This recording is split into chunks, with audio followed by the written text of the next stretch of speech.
రైతు సోదరులకి నమస్కారం అండి. ప్రస్తుతం మనం కృష్ణా జిల్లాలో ఉన్నాము. ఈ కృష్ణా జిల్లాలో మిర్చి అధికంగా పండించే ప్రాంతాల్లో వత్సవాయి అనే విలేజ్ కూడా ఒకటి ఉంది. ఈ విలేజ్లో యూనివేజ్ కంపెనీ వాళ్ళది అంగారా అనే ప్రత్యేకమైన వెరైటీ ఫీల్డ్ విజిట్ పెడతాం జరిగింది. దీనిలో భాగంగా రైతులు చేసి ఈ ఫీల్డ్ గమనించడానికి వచ్చారు. ఒకసారి ఈ రైతు మాటల్లో విందాము ఈ విత్తనం గురించి. సార్, మీ పేరు, ఎక్కడి నుంచి వచ్చారు చెప్తారా? మా పేరు నల్లగట్ల హరికృష్ణ, తునిగిపాడు, గంపలగూడెం మండలం, ఎన్టీఆర్ జిల్లా. ఓకే, ఈ ఫీల్డ్ మీటింగ్ వచ్చారు కదా? అవును సార్. ఈ విత్తనం చూశారు కదా సార్? చూసి. ఇప్పుడు మీరు వేసిన విత్తనానికి దీనికి ఏం తేడా గమనించారు? మేము వేసుకున్న విత్తనం యావరేజ్ గా చూసుకుంటే, కాకపోతే నల్లి ప్రభావాన్ని తట్టుకునే లక్షణాలు అయితే తక్కువగా ఉన్నాయి.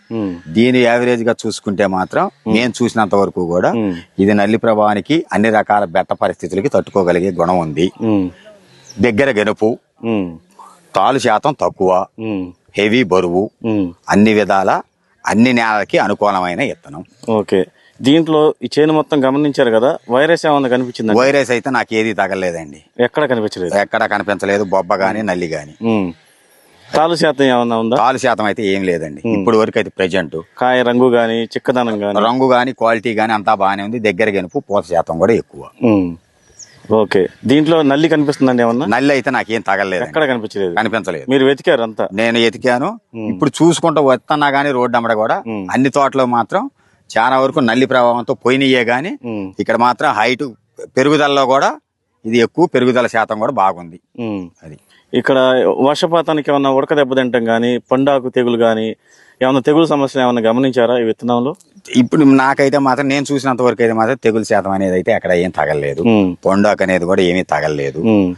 ఉన్నంత వరకు మాత్రం తోట మాత్రం నీట్ గా ఉంది. ఓకే, ఇప్పుడు కాయ చెట్టు కింద నుంచి పైదాకా పండింది కదండి? అవును సార్. ఇప్పుడు ఈ కటింగ్ చేస్తే ఎంత వచ్చింది అనుకుంటున్నారు మీరు? ఈ పండుకాయ వరకు కటింగ్ చేస్తే మొదటి కోతకి ఎంత దిగుబడి వచ్చింది అనుకుంటున్నారు? చెట్టు ఎలుగుదలను బట్టి, ఉన్న శాతాన్ని బట్టి చూసుకుంటే మాత్రం యావరేజ్ 20 చొప్పున అయితే వద్దండి. మీ అనుభవంలో ఇప్పుడు కటింగ్ చేస్తే 20 అనుకుంటున్నారు ఎకరానికి? ఒక ఎకరానికి మాత్రం 20 చొప్పున అయితే మాత్రం వస్తుంది. ఇప్పుడు ఈ ఫీల్డ్ మీటింగ్ వచ్చారు కదండి, ఈ విత్తనం మిగతా రైతు సోదరులందరూ విత్తనమేనా? తీసుకోదాకా విత్తనం ధైర్యంగా వేసుకోవచ్చు. ఈ వీడియో ద్వారా మీరు ఏం చెప్పదలుచుకున్నారు? ఈ విత్తనం మాత్రం తీసుకొని వేసుకోవడం వల్ల మాత్రం రైతుకైతే మేలే. ఓకే, అన్ని విధాలా తట్టుకోదగింది అది. ఓకే, సరే.